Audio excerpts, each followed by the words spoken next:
Ladies and gentlemen, get ready to witness one of the wildest Tesla Cybertruck builds yet. This isn't just any Cybertruck, it's a heavily modified wide-body beast brought to life by Billion Group. And it's turning heads for all the right, or maybe the wrong reasons. Ditching the raw stainless steel look, this Cybertruck has been wrapped in a sleek, gloss black finish. And we have to admit, it actually suits the futuristic lines of this electric powerhouse.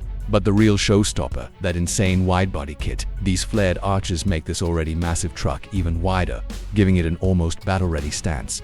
And while the exact dimensions haven't been revealed, they appear even wider than Wado's previous take on the Cybertruck. Now, modifying a Cybertruck isn't as simple as bolting on a few extra inches of bodywork. The rear passenger side fender flare houses the charging port, meaning Billion Group had to get creative, possibly extending cables to make it all work seamlessly. And let's not forget those front wheel arches, which house rear-facing cameras. Thankfully, the designers found a way to integrate them into the new setup without compromise. The modifications don't stop there. Up front, we've got a brand new bumper that extends lower than the stock version, adding an aggressive edge to the truck's already sharp design. And just in case you weren't noticing this Cybertruck before, the tuner has slapped on an LED front light bar that features their own logo. Talk about making a statement. And then there's the wheels. Massive, 26-inch black aftermarket wheels that perfectly complement the Cybertruck's imposing presence.